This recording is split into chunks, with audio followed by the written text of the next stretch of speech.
Today I am going to discuss chapter number 27 और chapter number 27 जो है वो हमारे पास है कि मैन एंड हिज इन्वायरमेंट। हमने मैन एंड हिज इन्वायरमेंट के अकॉर्डिंग जो है वो डिस्कस करना है चैप्टर नंबर 27 को और स्मार्ट सिलेबस के अकॉर्डिंग हमने ये देखना है कि इसके अंदर कौन कौन से टॉपिक कौन कौन से आर्टिकल्स जो है वो मौजूद हैं जो कि हमने यहाँ पर डिस्कस करने हैं। सबसे पहले अगर हम बात करें तो यहाँ पर एक आर्टिकल हमारे पास मौजूद है कि मुख्तलिफ किस्म के रिसोर्सेज मौजूद हैं पड़े हमारे पास, हम जिनको हम यूटिलाइज कर सकते हैं, जिनको हम कंज्यूम कर सकते हैं। ठीक है, वो जो मुख्तलिफ किस्म के रिसोर्सेज हैं जो कि नेचर ने हमें प्रोवाइड किए हैं, जिनको हम यूटिलाइज कर सकते हैं, वो रिसोर्सेज कौन कौन से हैं और किस तरह से वो रिसोर्सेज जो है हम यूटिलाइज कर सकते हैं, हम उनको देखते हैं। इनमें कुछ ऐसे रिसोर्सेज हैं जिनको हम नाम देते हैं जो कि कहलाते हैं रिन्यूएबल रिसोर्सेज। ठीक है, कुछ हैं रिन्यूएबल हैं बड़े रिसोर्सेज और कुछ हैं जो कि नॉन रिन्यूएबल हैं, जिन्हें रिन्यू नहीं किया जा सकता। तो ये दो तरह के रिसोर्सेज जो है वो हमें नेचर ने प्रोवाइड किए हैं। कुछ ऐसे रिसोर्सेज उसने प्रोवाइड किए हैं जिन्हें हम रिन्यूएबल रिसोर्सेज कहते हैं और कुछ ऐसे रिसोर्सेज उसने हमें प्रोवाइड किए हैं जिन्हें हम नॉन रिन्यूएबल रिसोर्सेज का नाम देते हैं। तो फर्स्ट ऑफ ऑल हमें ये पता होना चाहिए कि जो रिन्यूएबल रिसोर्सेज हैं वो कौन से हैं और जो नॉन रिन्यूएबल रिसोर्सेज हैं वो कौन से हैं। तो अगर हम रिन्यूएबल रिसोर्सेज की बात करें तो रिन्यूएबल रिसोर्सेज कौन से होते हैं? ये ऐसे रिसोर्सेज होते हैं जो एक मरतबा यूटिलाइज हो जाएं और हमें दोबारा वापस हासिल हो सकें। ठीक है, ऐसे रिसोर्सेज को हम रिन्यूएबल रिसोर्सेज का नाम देते हैं। दीज रिसोर्सेज आर, ये क्या हो सकते हैं? ये यूज हो सकते हैं, यूज एंड रीयूज, और इन्हें हम जो है वो यूज और रीयूज कर सकते हैं। They are used and reuse, इन्हें दोबारा से हम जो है वो गेन कर सकते हैं। अगर हम इन्हें जो है वो क्या कर लें, कंज्यूम कर लें, तो कंज्यूम करने के बाद हम इसे दोबारा से क्या कर सकते हैं, रीगेन कर सकते हैं। ऐसे रिसोर्सेज को हम क्या नाम देते हैं? That are called as renewable resources. अब रिन्यूएबल रिसोर्सेज में हमारे पास कौन सी चीजें आती हैं? लाइक हमारे पास रिन्यूएबल रिसोर्सेज में एयर है पड़ी, लाइक हमारे पास रिन्यूएबल रिसोर्सेज में सनलाइट है पड़ी, इसी तरह से हमारे पास ये इस तरह के ये रिन्यूएबल रिसोर्सेज हैं पड़े जो कि हमने एक बार कंज्यूम होने के बाद वापस हासिल हो सकते हैं। ऐसे ही अगर हम दूसरी बात करें तो दूसरी चीज है हमारे पास नॉन रिन्यूएबल रिसोर्सेज। तो नॉन रिन्यूएबल रिसोर्सेज जो है वो कौन से हैं? अगर नॉन रिन्यूएबल रिसोर्सेज की बात की जाए तो नॉन रिन्यूएबल रिसोर्सेज के अकॉर्डिंग ऐसे रिसोर्सेज होते हैं जो कि एक मरतबा यूटिलाइज हो जाए तो हमें दोबारा से वो वापस हासिल नहीं हो सकते। इफ दे आर कंज्यूम, अगर ये क्या हो जाए, कंज्यूम हो जाए, तो कंज्यूम होने के बाद can not be regain, can't be regain या फिर रिकवर, तो ये हमें दोबारा से रीगेन या हम इनको रिकवर नहीं कर सकते। लाइक इनके अंदर फॉसिल फ्यूल्स हैं पड़े। ठीक है, फॉसिल फ्यूल्स हैं जो कि हम कंज्यूम कर रहे हैं और वो तेजी के साथ जो कंज्यूम हो रहे हैं, अल्टीमेटली क्या होगा कि एक टाइम ऐसा आएगा कि ये रिसोर्सेज जो है वो एक टाइम में डिप्लीट हो जाएंगे, ख़त्म हो जाएंगे, और जब इनका खात्मा हो जाएगा तो ये हमें दोबारा हासिल नहीं हो सकते। तो यहाँ पर रिन्यूएबल और नॉन रिन्यूएबल रिसोर्सेज हैं पड़े हमारे पास। और नेक्स्ट जो चीज़ हम देखते हैं कि वो कौन सी चीज़ है जो कि हमारे स्मार्ट के अकॉर्डिंग है, उसके हवाले से अगर हम बात करें तो डियर स्टूडेंट्स, इसमें हमारे पास कुछ ऐसी चीज़ें हैं जो कि है जी हमारे पास स्पेशली इसमें कुछ ये टॉपिक्स आते हैं, degradation and depletion of resources and depletion. देखिए डियर स्टूडेंट्स, हम रिसोर्सेज को डिग्रेड कर रहे हैं। ठीक है, डिग्रेड हम कैसे कर रहे हैं, डिग्रेडेशन जो है वो कैसे हो रही है, वो हम रिसोर्सेज लाइक वाटर है, ये एक हमारे पास रिसोर्स है। ठीक है, इसी तरह से फॉसिल फ्यूल्स हैं, ये हमारे पास रिसोर्सेज है। हम इनको डिग्रेड करने जा रहे हैं। हम इनको कैसे डिग्रेड कर रहे हैं कि हम इनकी डिस्ट्रक्शन काज कर रहे हैं। और डिस्ट्रक्शन किस तरह से काज हो रही है, हम इनका वोरेशियस यूज कर रहे हैं, इनको बहुत ही ज़्यादा जो है वो हार्शली यूज़ किया जा रहा है और अल्टीमेटली ये सारे के सारे रिसोर्सेज क्या हो जाएंगे, कंज्यूम हो जाएंगे। ठीक है, लाइक मुख्तलिफ किस्म के रिसोर्सेज, लाइक मिसाल के तौर पर ओवर हंटिंग कर दी जाती है, उससे जो है वो रिसोर्सेज जो है वो ख़त्म होते जा रहे हैं। इसी तरह से डिफॉरेस्टेशन कर दी जाती है, उससे रिसोर्सेज जो है वो डिप्लीशन की तरफ चले जाते हैं। इसी तरह से ओवर कंज्यूमिंग कर दी जाती है। ठीक है, किस चीज़ की ओवर कंज्यूमिंग शुरू हो गई है, उनमें फॉसल फ्यूल्स हैं पड़े, इनकी ओवर कंज्यूम करना शुरू कर दिया। तो ये जो रिसोर्सेज हैं, ये मुख्तलिफ तरह के रिसोर्सेज हैं पड़े, जिनको अल्टीमेटली क्या किया जा रहा है, डिप्लीशन की तरफ ले जाया जा रहा है। अब हम नेक्स्ट देखते हैं कि कौन कौन सी चीज़ें हैं जो कि इसके ऊपर जो है वो इफ़ेक्ट काज कर रही हैं, मैंस के जो है वो इफ़ेक्ट इसके ऊपर कौन से काज हो रहे हैं।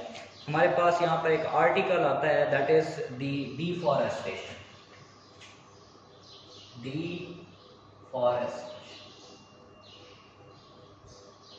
ठीक है, डिफॉरेस्टेशन से क्या मुराद है, cutting down of trees,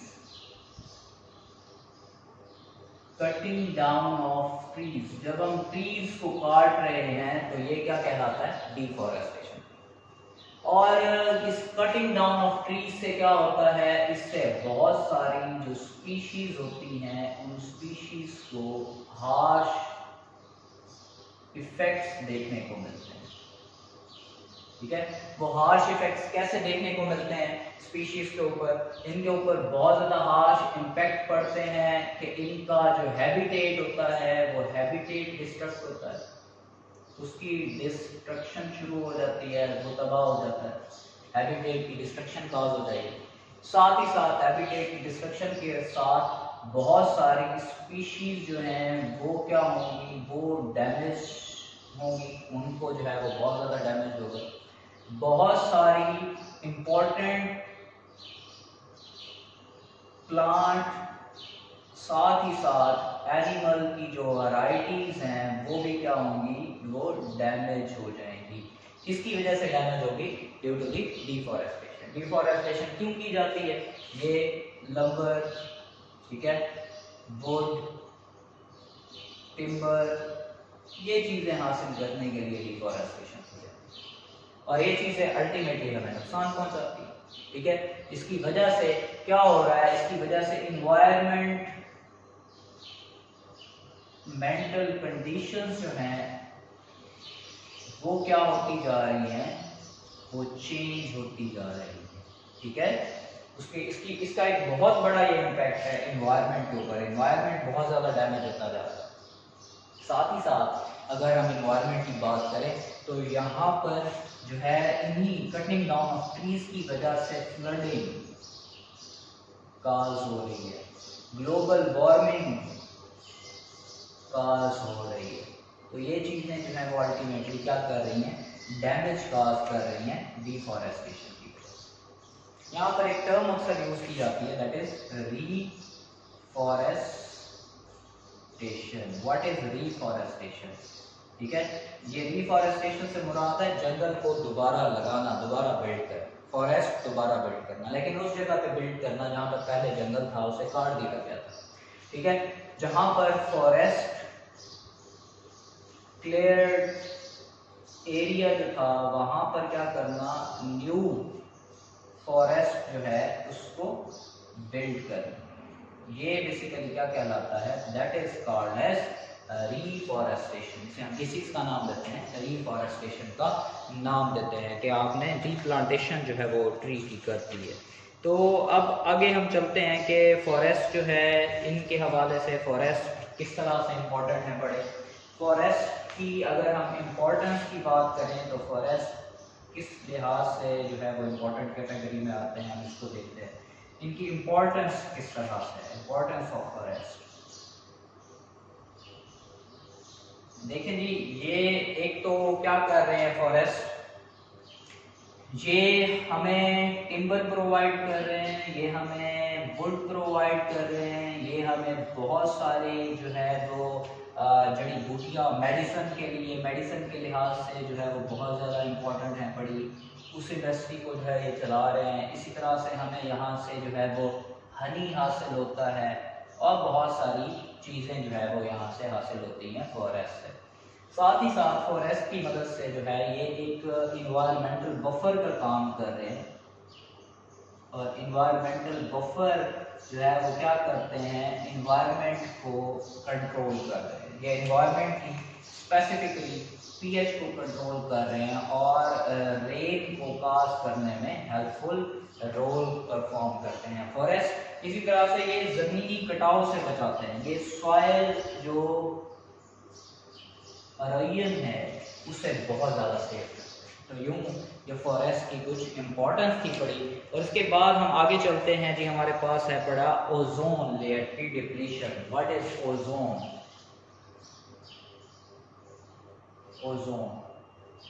ozone basically it is a layer है, किसकी लेयर है? लेयर ऑफ O3, इसकी एक लेयर, ठीक है। और ये ब्लूइश इन कलर होती है, इन कलर है बड़ी। और ब्लूइश इन कलर के अलावा अगर हम देखें ओजोन की इस लेयर की बात करें तो ओजोन की वर्किंग किस तरह से है। ये ओजोन की लेयर जो है वो ज़मीन से कुछ डिस्टेंस के ऊपर, कुछ किलोमीटर्स के डिस्टेंस के ऊपर यहाँ पर ये मौजूद है बड़ी इस तरह से। अब सपोज यहाँ पर ये सन मौजूद है और सन की यहाँ से लाइट जो है वो आ रही है, ठीक है। उस लाइट के साथ बहुत सारी अल्ट्रा वायलेट रेडिएशंस जो है वो मौजूद है। ये अल्ट्रा वायलेट रेडिएशंस क्या करती हैं, यही लेयर इसे क्या कर देती है, वापस ट्रांसमिट कर देती है इन यूवी रेज को, और सिर्फ इस लाइट को अंदर पेनिट्रेट करने देती है। जस्ट जो है ये क्या होती है, लाइट पेनिट्रेट करती है, ठीक है। तो इस लेयर को हम नाम देते हैं that is called as ozone layer. O3 के मॉलिक्यूल्स की ये लेयर मौजूद है। लेकिन पिछले कुछ आने वाले टाइम के अंदर क्या हुआ है कि बहुत सारी CSFS क्लोरोफ्लोरोकार्बन्स, इन्होंने बहुत ज़्यादा नुकसान किया। क्लोरोफ्लोरोकार्बन ने क्या किया है, इन्होंने जनाब डैमेज कर दिया है। किस चीज़ को डैमेज कर दिया है? डैमेज किया है ओजोन लेयर को इन्होंने डैमेज कर दिया। कैसे? ये क्लोरोफ्लोरोकार्बन्स क्या करती हैं, रिएक्ट कर जाती हैं, और किसके साथ रिएक्ट करती हैं? O3 के मॉलिक्यूल्स के साथ। और जैसे ही रिएक्ट करती हैं अल्टीमेटली ये O3 के मॉलिक्यूल्स जो है वो ब्रेक हो जाते हैं O डॉट प्लस O2 के, ठीक है। और इसके रिएक्शन से ये होता है कि ये जो ड्यू टू रिएक्ट क्या हो जाता है कि ओजोन के अंदर बेसिकली ओजोन होल क्रिएट हो जाते हैं, ठीक है। ओजोन होल से मुराद ये सुराख नहीं है, इससे मुराद ये है कि ओजोन की जो लेयर है वो क्या होती जाती है, थिनर होती जा रही है, ठीक है। इसकी जो लेयर है वो क्या होती जा रही है, वो अल्टीमेटली थिन होती जा रही है। और जब ये लेयर थिन होती जा रही है तो यूवी जो रेज होती है वो यूवी रेज अल्टीमेटली कहाँ पर आ जाती हैं, अर्थ के अंदर आ जाती हैं, ठीक है। जब वो अल्ट्रा वायलेट रेज अर्थ के अंदर आ जाती हैं तो इसकी वजह से ये ह्यूमंस के अंदर, इसी तरह से प्लांट्स को और इसी तरह से एनिमल्स को क्या कर रही हैं, डैमेज कर रही हैं, ठीक है। ह्यूमंस हो गए, प्लांट्स हो गए, एनिमल्स हो गए, उनको डैमेज करती जा रही हैं। और स्किन की बहुत ज़्यादा प्रॉब्लम्स जो है वो काज कर रही हैं, आइज़ की बहुत ज़्यादा प्रॉब्लम्स जो है वो इनकी वजह से काज हो रही है, ठीक है। अब इसकी वजह से एक मेन चीज़ जो सामने आ रही है that is global warming. Global warming किसे कहते हैं? That is the increase in the temperature of earth, ठीक है। ये है इंक्रीज, ये बेसिकली क्या है, increase in the temperature of earth. ये टेम्परेचर ऑफ अर्थ के अंदर क्या है पड़ा, इंक्रीज है, ठीक है। अब इस ग्लोबल वार्मिंग की वजह से क्या होती है, फ्लडिंग काज होती है, ठीक है। और ये टेम्परेचर बढ़ता जा रहा है। क्यों बढ़ता जा रहा है? ड्यू टू वेरियस गैसेस, वो मुख्तलिफ किस्म की गैसेस जो है वो कैमुलेट हो जाती हैं, लाइक NH3 है, लाइक कार्बन डाइऑक्साइड है, इस तरह की चीज़ें जो है वो डैमेज करती जा रही हैं हमारी अर्थ। ग्लोबल वार्मिंग किस तरह से काज होती है? सपोज ये ग्रीन हाउस इफेक्ट्स के ऊपर जो है वो काम करती है। Suppose this one is the green house, ये कोई ग्रीन हाउस है और इस ग्रीन हाउस के अंदर जो सन की लाइट है वो अंदर तो आ सकती है but it can not be transmit outside, ये यहाँ से बाहर नहीं जा सकती बल्कि ये यहाँ पर ही क्या रहती है, ट्रैप रहती है, ठीक है। ये लाइट है सपोज, और ये लाइट जो है वो क्या होती है, ये यहीं पर ही ट्रैप रहती है, जिससे इस एरिया के अंदर जो टेम्परेचर है वो क्या हो जाता है, टेम्परेचर राइज कर जाता है। और टेम्परेचर राइज करने की वजह से यहाँ पर किसको ग्रो कराया जाता है, प्लांट्स को ग्रो कराया जाता है। सेम यही काम NH3 और CO2 करती है। ये क्या है, सपोज NH3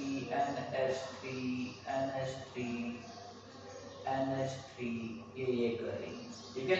ये क्या करती हैं, ये दोनों गैसें जो है दे विल नॉट अलाउ, ये अलाउ ही नहीं करती, किस चीज़ को अलाउ नहीं करती कि जो लाइट है वो बाहर मूव कर सके। इसकी वजह से क्या हो रहा है कि जो अर्थ का टेम्परेचर है वो अर्थ का टेम्परेचर इंक्रीज करता जा रहा है कॉन्टिन्यूसली, ठीक है। और अर्थ के इस टेम्परेचर के इंक्रीज करने की वजह से क्या हो रहा है कि अल्टीमेटली जो प्लांट्स हैं वो या पूरी अर्थ जो है वो डैमेज का शिकार हो रही है। तो ये था हमारे पास ग्लोबल वार्मिंग। ग्लोबल वार्मिंग के बाद हम देखते हैं कि यहाँ पर कौन सा आर्टिकल मौजूद है पढ़ा, जो कि हमारे स्मार्ट के अकॉर्डिंग है। ग्रीन हाउस इफेक्ट हो गया हमारे पास। नेक्स्ट है जी एसिड रेन। एसिड रेन जो है वो किस तरीके से इफेक्ट काज कर रहा है। अब अगर हम एसिड रेन की बात करें, हमारे पास इसका एक लास्ट आर्टिकल मौजूद है पढ़ा, एसिड रेन। एसिड रेन के हवाले से देखें तो एसिड रेन किस तरीके से जो है वो अपना इफेक्ट शो करते हैं। देखिए जिस तरह से सल्फर के बहुत सारे मरकबात हैं जो कि जलने के अमल के दौरान एटमॉस्फेयर के अंदर चले जाते हैं, इसी तरह से nitrogen, nitrous oxide, NO2, NH3, इस तरह के कंपाउंड्स हैं पड़े जो कि एटमॉस्फेयर के अंदर चले जाते हैं। जब ये एटमॉस्फेयर के अंदर चले जाते हैं तो अल्टीमेटली ये क्या काज कर सकते हैं, ये एसिड रेन को काज कर सकते हैं। और एसिड रेन कैसे काज होती है, सपोज इसमें से हवा के अंदर जो H2O है इसके वेपर्स मौजूद हैं पड़े, और ये वेपर्स अल्टीमेटली H2O के रिएक्ट कर जाते हैं, सपोज किसके साथ रिएक्ट करते हैं, SO2 के साथ, सपोज उन्होंने रिएक्शन। तो इस रिएक्शन के नतीजे में क्या बन गया, H2SO4 बन गया। अब ये H2SO4 जो है वो एसिड रेन की शक्ल में क्या होगा, अर्थ के ऊपर आएगा, और अर्थ को आकर इसने क्या करना है, डैमेज काज कर देना है। और डैमेज किस तरह से काज करेगा, ये स्किन की इन्फेक्शंस काज कर देगा, ये आइस को जो है वो डैमेज कर सकता है, ये प्लांट्स को जो है वो डैमेज कर सकता है, ये सॉइल की अरेजन काज कर सकता है, सॉइल अरेजन इसकी वजह से काज हो जाएगी, जमीन कटाव का शिकार हो जाती है, और इस तरीके से ये मुख्तलिफ डैमेजेस जो है वो काज किए जा रहे हैं। तो ये था हमारे पास चैप्टर नंबर 27 और उसकी मेन टॉपिक्स की discussion, that is the man and his environment.